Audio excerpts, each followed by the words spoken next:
F1 season brings us to Brazil for the Sao Paulo Grand Prix. Better known simply as Interlagos, the Autodromo José Carlos Pache sits between two lakes here in Sao Paulo. The home of the Brazilian round of Formula One since 1973, plenty of champions have been crowned here, with many more to come. 24 laps around Interlagos awaits these drivers in what should be an entertaining sprint. The 100-kilometer dash around Sao Paulo is typically packed full of overtaking opportunities, making for a thrilling event as the season nears the end. Well then, folks, it's time to get going. 24 laps around Sao Paulo in today's sprint. And it's lights out and away we go. Hey, I'm Decathlon Gamer. Welcome back to F1 Manager 23, episode 93. Tanaka qualified well 15th for the Sao Paulo Grand Prix, but we are in the sprint race, not the race proper.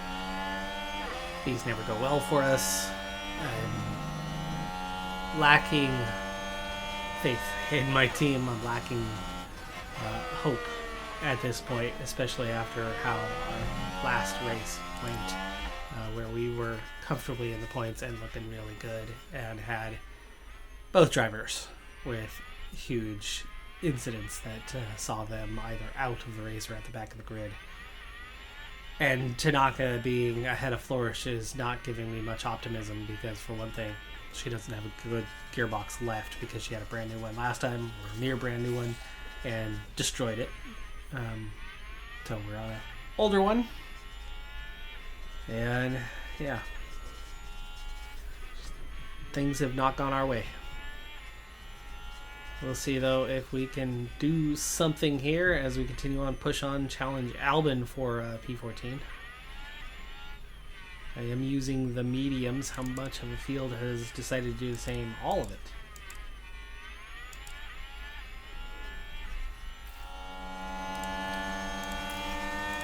Battery empties. Not helping us out.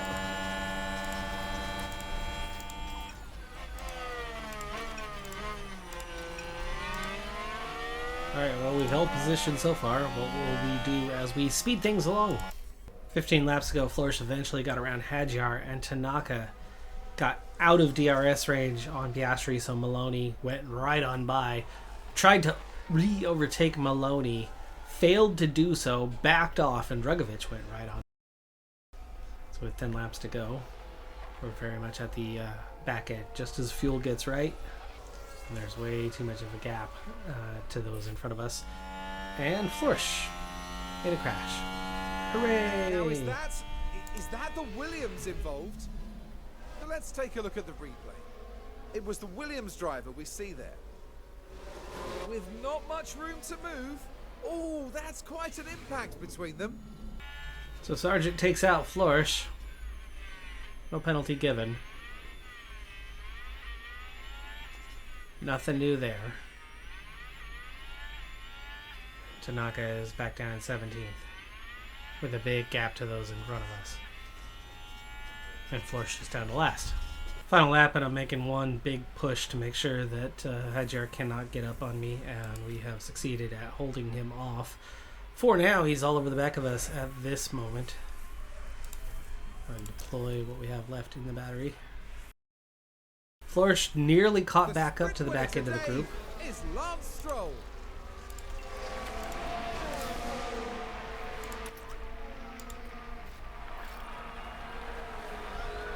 A lap ago, I had him out of DRS range, but he got DRS anyway. And we held him off over the line. 16th for Tanaka, 20th for Flourish. Not a terrible start. We're ahead of a few cars, but not looking good for the race either. We're not too far away from the race start here as we edge closer to the 71 laps of the Sao Paulo Grand Prix. Zhou Guanyu will know exactly what's expected of him in this race. No one wants to start in P20, but that's the challenge they face today. Let's see what they've got. But there's no more time left. We've got a race on our hands. Who will win? Only time will tell. Here at the Sao Paulo Grand Prix.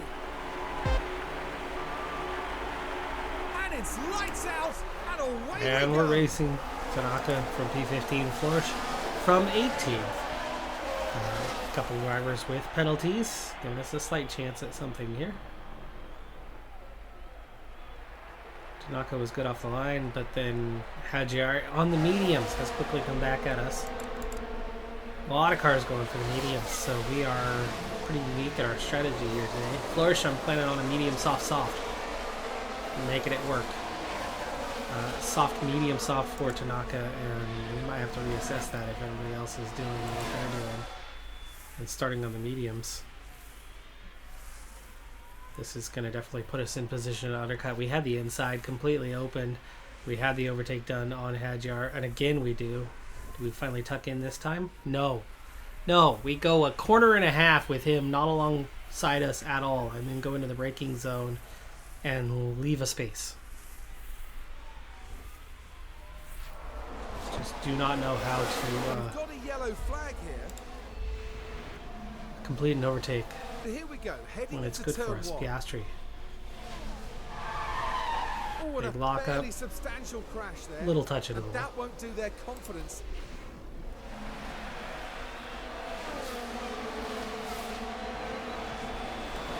And so that's 15th and 19th.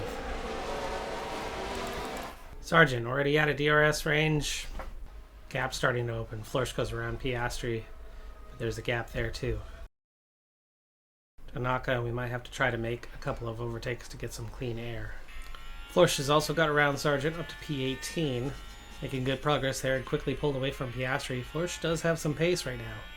Here on lap 9, I'm really worried about Tanaka being able to make it to the end of the race. At the race she's going, she's overheating in this traffic, which is causing her quicker wear than normal.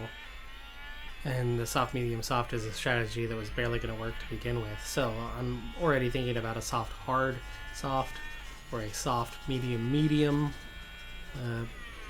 As I don't see a lot of other choices, I don't think the soft, medium, soft has much of a chance of working right now. Tanaka all over the back of that traffic ahead of her, but she doesn't really have anywhere to go right now. Flourish around Dragovic up into P17. Zhou has caught back up to this group as their pace has not been good, and Piastri is the first one to pit already on lap 13.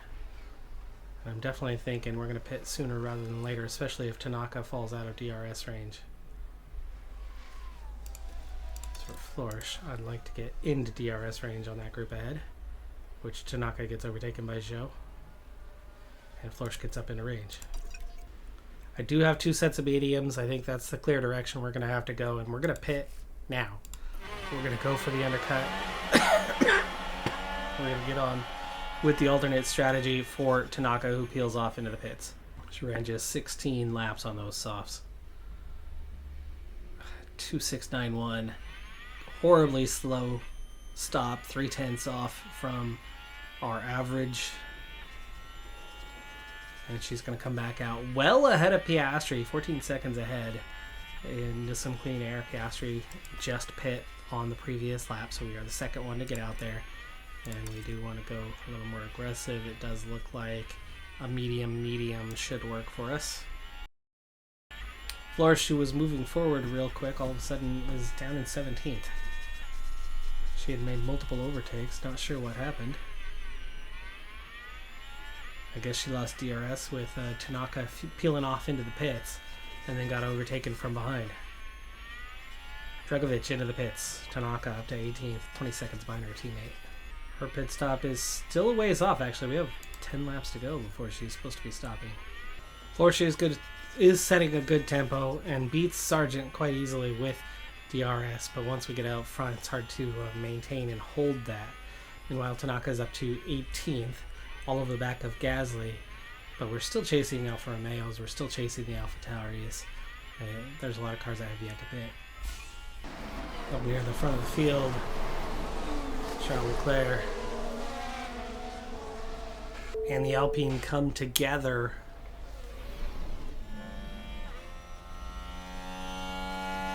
going to impact their race, but I don't think it's going to hurt either one of them enough to knock them down behind us.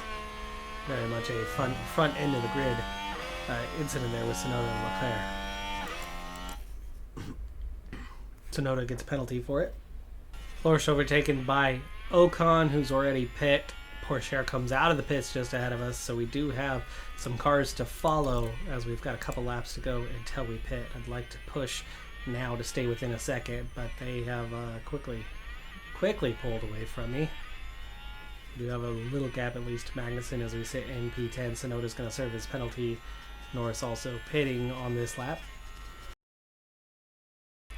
Norris comes out of the pits just ahead of us. And Magnussen has caught up, so Florsch is definitely off pace right now as we draw closer to her first stop of the day and get her off mediums. She'll be on softs the remainder of the day. 2 stints on the softs. But clearly not having the pace right now at the end of this thing. Really losing ground rapidly to the front of the field anyway. Florsch down at 12th and probably lost a good 8 to 10 seconds in the final about 4 or 5 laps of that stint. That really hurt our pace overall and was quite unexpected. 2-4 an average stop. Oh my goodness. I haven't had that in ages. Tanaka's going to come out in P15 just behind Hadjar. Well ahead of Florsch. Tanaka's coming out in P18. It's Tanaka in 15th. Standard. So first round of pit stops are done. Everyone has pit once. We've got a few cars on the hards. We've got a number of cars on the mediums and not many on the softs. Florsch softs the rest of the way, but what is her pace going to be like? And how much longer will Tanaka hang on before she starts to drop off? Right now she's hanging on well to Hadjar's wheel. It's going to be her key and kind of deciding when I want to stop again. We've done so far 20 laps and we still have 31 remaining, so we're going to have to make it at least 5 more if we're going to make the mediums work on that final stint. That's a worry because I was thinking more like a couple laps, not 5 plus. Florsch has caught Tanaka, who's about to pit, and we've got some traffic here. 3 cars battling it out. And Tanaka is just trying to hang on desperately to these mediums that little bit longer so that the final stint, the same thing doesn't happen. She's losing a lot of ground right now, and I need to tell her not to fight her teammate. So Tanaka heads off into the pits. Of course, she is well off the pace those last few laps. It's going to be a little bit better for the next stop, and we have a better than average stop. A 2.313, fastest of the day. That is good. That's going to help her out. But is she going to be at all competitive? Well, we're still ahead of both Haas cars, so we are going to be at least competitive to an extent. We want to get up to temperature, and there you go. There is that comparison that suggests we could and should make it, and we definitely went further on this. I mean, we went 28 laps. Oh, yellow flags.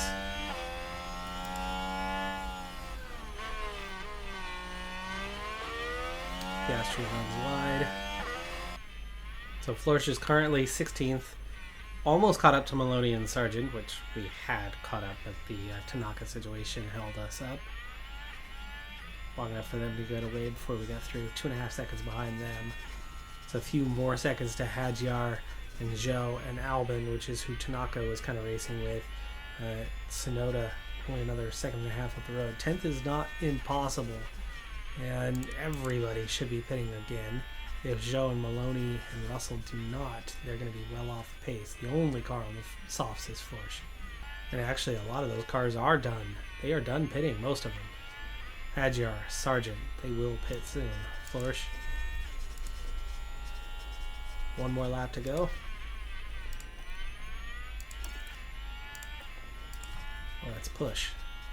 The fact that a lot of cars are not going to pit again is a concern, but one of our direct competitors, Hadjar, pits at the same time, same lap, and a 2.556 is only a tenth off of average. That's decent. That is a decent stop. And we come out a lot closer to Hadjar than we had been. We are still ahead of Tanaka. Wow, Florsch is still ahead of Tanaka. I did not expect that. We have maintained on the softs over what Tanaka was doing on the brand new mediums. And yeah, we come out half a second behind Hadjar. From 2 to 3 seconds behind. So that was a great push for a lap and a half on the in laps. And then already all over the back of him here. But our problem is it's a healthy gap to those ahead of us. What I'd like to do right now is conserve fuel. We're going to be behind him for a bit. Let's let him run the pace. Control the tempo. Tanaka. Can you defend against Sargent? No, you cannot. Oh, and then trying to defend, she crashes. Is that the Williams involved? It's only maybe the second time all season Now this was at turn 1. that I've said for her to defend. That's Tanaka's fault. Cars coming together. Tanaka has certainly helped Florsch out with that one position that she's going to gain. She gets a penalty, deserved. Hadjar is gaining on those ahead of us. We went from 13 down to 11 now.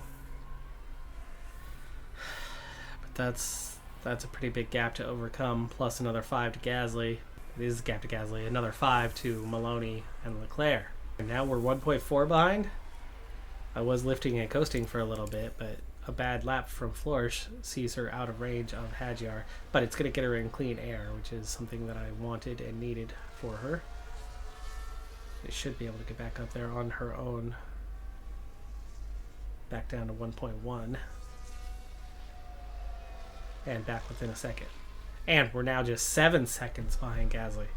Alright, she has finally overtaken Hadjar, even while I was lifting and coasting and saving some fuel, and we're just 6 seconds behind Gasly now. 11 laps left, plenty of time. But the healthy tire life advantage is going to become less pronounced. But we're chasing 2 guys on hards and 1 on mediums. Going up on that final few laps, Tanaka had pulled away from Sargent, but Sargent's coming back, and with the penalty, we might not finish ahead of Sargent. But Florsch and Hadjar have battled each other too many times, and they lost the advantage that they had, so they're down to just, well, they're still gaining, but it's not the way it was before, and now 5 seconds behind Gasly and Maloney. It's another day of 9th as a team, unless we can catch Gasly. Late crash. Here's the replay. Now we're Albon. just proceeding through turn 4. Tries to get by.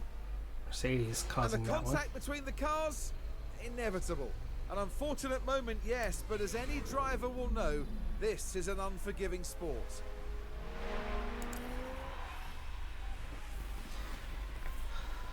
There was Albon and Sainz, puts them both out of the points, but still not back to Florsch. Sainz picks up a penalty. We're about 10 seconds behind him. Will he be off the pace? Is there a chance to get ahead of Sainz here? Just a couple laps to go. We've also driven away from Hadjar a bit, but not enough to get out of DRS range. Florsch beginning her final lap of the race. Hadjar the closest he has been in a long time, and we are closing up closer and closer and closer to Sainz and to Maloney. Tanaka overtaken by Sargent anyway. 5-second penalty. Max Verstappen over the finish line. Will be sorted and out today's later. winner. But Florsch. Final attack. We're going to just miss the 5 seconds on Sainz, and we're going to just miss getting up to Maloney and Gasly. That close to 12th place. But still, it's a further about 8 seconds to the points. Less than 6 seconds behind Sainz. Not enough. 1.5 seconds behind Gasly. Not enough. 1.5 seconds behind Maloney. Not enough. 15th. Signs his penalty, drops him to 14th, just ahead of us. Second, 1.43 out of 10th and a 10th. I mean, it was 1.4 to 1.6, all the way to 12th. No additional points for Aston Martin, but I don't see us scoring any more points. We're not competitive enough. We're not there. I don't see it happening, so devastating season here. Alfa Romeo 1 point behind AlphaTauri, and they score 1 today to cut it from 2-1. But meanwhile, we do have some battles at the top. McLaren, okay, pretty comfortable 5th, but they're not that far off Ferrari. But then it's a pretty big jump. But 499 for Mercedes, 560 to Alpine, and Red Bull starting to pull away very late, a 34-point advantage with 2 races left at 594. We do get the fastest stop, the 4th fastest stop. We do outscore Red Bull today to get back down to 22 points. But again, that huge loss last race. I'm not sure we can overcome that in the last 2, but we did gain 11 today, and we're 22 behind. So the same rate, last 2 races would see us tied. That's going to do it for this episode, though. I'm Decathlon Gamer. Like, comment, subscribe, and I'll see you next time. Have a good one. Be safe out there. Bye for now.